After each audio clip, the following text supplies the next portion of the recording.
Quand vous êtes Premier ministre du Sénégal, quand vous êtes président du Sénégal, tout ce que vous dites engage le pays. Donc, waroo ko def comme ça sous le coup de l'émotion wala à la va-vite. Moi, je connais nos diplomates.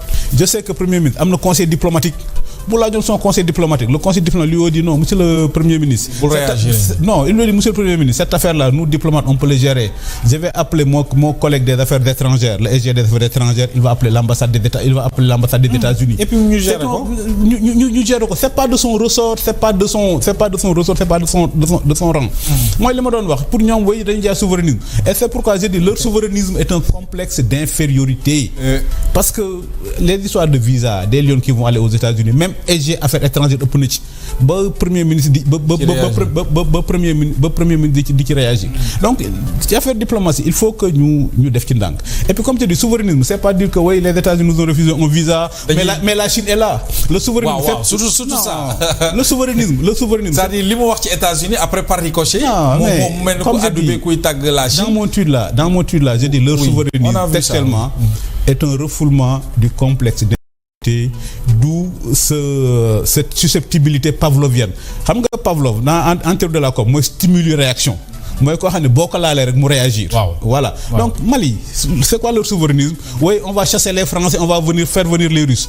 Mais le souverainisme, c'est pas changer de maître blanc. Le souverainisme, c'est pas dire que oui, nous étions amis des Américains, maintenant les Américains déconnent, on va choisir les Chinois. C'est pas le souverainisme. Et c'est pourquoi j'ai dit, c'est un problème de complexe d'infériorité et de manque de culture. Parce que aussi, nous ne sommes pas dans la guerre froide, nous ne sommes plus dans la guerre froide. Finalement, tu joues dans la division entre les États-Unis et la Chine. Voilà, ça dit que le Sénégal, nous ne pouvons pas être dans le souverainisme. Notre histoire, notre géographie nous commande à être dans l'universel.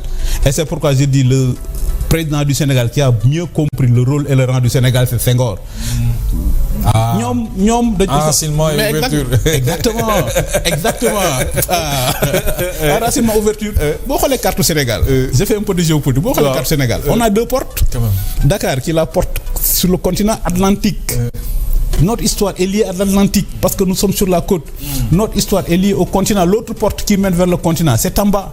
Donc nous, on ne peut être comme le Burkina Faso. C'est un pays enclavé, mais nous, on a une histoire atlantique. Donc nous, on doit être dans l'enracinement et dans l'ouverture. On doit être dans l'universel. On doit parler à tout le monde. Conflit israélo-arabe bi ngay dégg nii bi muy door a commencer. Mais Afrique, c'est nga lañ ci choisiroon. Ni ko yow vraiment avec ce que vous représentez. Au moins am nga ubbeeku. Non, ni ko oui, après la guerre de 67 ni ko yow war nga mën a dem wax ak Israël après boo fa jógee dem wax ak palestiniens et Senghor jouait à ça. Je parle c'est ça le Sénégal. Il faut que nos dirigeants xam que le Sénégal n'a pas commencé en 2021. Le Sénégal n'a pas commencé en 2012. Je parle sous le contrôle de Bakary Sam. Mon nom est Bakary Sam. Que nous saluons. Am na temps ñu dem Tanger. Ñu invité au numéro ci benn conférence. On a vu le principal négociateur palestinien qui s'appelle Saïb Ebarakat qui est décédé. Yàlla na ko Yàlla yërëm. Il nous a dit Mac Bakary sur tous les pays du monde, y compris les pays arabes. Il n'y a que le Sénégal qui ne peut pas recevoir de leçons en matière de soutien à la Palestine. Il a dit la façon dont le Sénégal s'engage à soutenir la Palestine, aucun pays arabe ne l'a jamais fait. Parce qu'il dit les pays arabes utilisent la cause palestinienne quand ça les arrange, quand c'est dans leur agenda interne. Saddam Hussein a des problèmes avec l'Amérique et puis il parle de Palestine, nous voulons défendre la Palestine. L'Arabie Saoudite, la même chose. Il a dit le seul pays constant depuis 1975 dans son soutien à la Palestine, c'est le Sénégal. Donc boo xoolee aussi rapport yi ñu am ak Arabie Saoudite. Mais Senghor moo ko dox. rapport yi ñu am ak Maroc. Senghor moo ko dox. Nous sommes en face de l'Amérique. On a toujours eu quand même entre les pays. Théorisé, mais dans nos rapports avec les Antilles, mais Senghor moo ko théorisé la négritude. Donc c'est ça le Sénégal. Boo xoolee les rapports tey jii liy war ni diplomatie. Je suis sûr que amateur football nga. Waaw diplomatie Sénégal. dafa jóge Première Ligue dem nawetaan. Mais dem nawetaan à ce point. Mais monsieur le ministre à ce point. Mais xoolal Haïti. Quand même Senghor a organisé le festival mondial des arts nègres. Waaw. Senghor avait des rapports particuliers avec Haïti. Problème mu Haïti kan nga ci dégg. Kenya. Xam nga boo xoolee carte bi Haïti dafa jàkkaarloog Sénégal Atlantique mooy séparé. Les Kenyans il faut traverser dem ba Afrique de l'Est. Li lay wan ni culture ak histoire dafa am solo boo jiite réew. Absolument. Haïti quand il y a eu le tremblement de terre bi fa Abdoulaye Wade nekkee président xam nga ban dëkk boo fa jiitu Sénégal. Wow. Sénégal, parce que Abdoulaye Wade avait estimé que c'est Haïti, c'est en face. Probablement, c'est des gens qui viennent d'ici. Sénégal, c'est le pays de la négritude, de l'universel. Donc, Sénégal, c'est son devoir. Moi, je dis tout. Haïti, c'est un chose. Donc, Sénégal. Et c'est pourquoi, dans la diplomatie, nous avons une première ligue. Alors, Yini, vous continuez, monsieur le ministre. Est-ce que par hasard, nous ce qu'on appelle une crise diplomatique entre ces pays-là? Non, comment c'est non? Mari d'Italie, Sénégalais, beaucoup de gens ont les États-Unis, ak yenen réew, mais ni. Non, oui, sur le plan diplomatique, je veux dire. Non, il y a un problème États-Unis parce que les Américains ont vu comment les Sénégalais ont réagi. Parce que alliance entre Sénégal et États-Unis, c'est ça l'histoire. Les États-Unis, nous font au Sénégal, nous avons en Amérique, nous avons la plus vieille démocratie. En Afrique, le Sénégal est la plus vieille démocratie. Après avoir été une exception démocratique pendant 20 ans. Les Américains font que nous. De 1960 jusqu'aux années des conférences nationales, oui. En Afrique de l'Ouest, le Sénégal était presque la seule démocratie. On l'appelait l'îlot de démocratie dans un océan de dictature. Donc les Américains nous font pour ça, pour notre histoire démocratique, surtout pour nos valeurs. Pour nos valeurs. Souvent en Afrique, chaque fois qu'il y a des partis politiques, c'est des partis ethniques. Les Américains, chaque fois que les dirigeants africains ont dit oui, on ne veut pas de multipartisme, ça va créer des partis ethniques. Les Américains disent regardez le Sénégal. Les autres partis du monde là, quand on dit oui, les autres pays dictateurs, la démocratie n'est pas soluble dans l'islam. Les Américains, non, mais c'est pas vrai. Regardez le Sénégal. Ils sont de bons musulmans, ils sont de très bons démocrates. Même les Mali.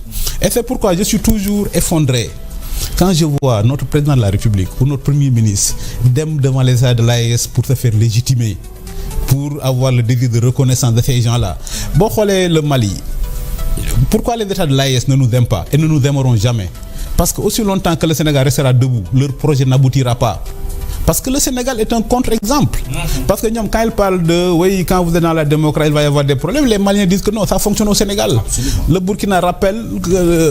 Burkinabés rappellent aussi que le Sénégal est une démocratie. Donc, aussi longtemps que le Sénégal est debout, les États de l'AES ne nous aimeront pas. Parce que le Sénégal. Non, c'est-à-dire que non, leur peuple leur dit que nous voulons la démocratie parce que le Sénégal le fait. Oui. Et le Sénégal, ils sont comme nous, ils sont africains comme nous, et nous sommes dans la même zone. Et c'est pourquoi je crois que je ne comprends plus le Sénégal. Nous, Maliens, on va être comme le Sénégal.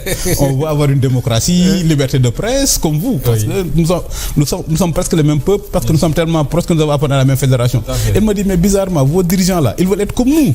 Elle me dit, c'est ça le grand quiproquo. J'en profite pour dire aux autorités de ce pays de ne pas perdre leur temps avec l'AES. Ces gens-là ne nous aiment pas et ne nous aimeront pas parce que le Sénégal est une menace pour nous. Et puis pourquoi c'est une menace? Parce que le Sénégal prouve qu'on peut être africain et démocrate. Le Sénégal prouve que la démocratie fonctionne. Le Sénégal prouve qu'on peut avoir une démocratie et des libertés. Leur discours principal, c'est que oui, il y a trop de liberté, on veut bâillonner les libertés. Et les gens de ce pays-là se battent parce que le Sénégal est le phare. Le Sénégal est l'espérance, le Sénégal est l'espoir que la démocratie fonctionne normalement. Bon, ils ne nous aiment pas, ils ne nous aimeront pas. Affaire Amadou Hott. Il n'y a aucun pays de l'AES qui a voté pour le Sénégal.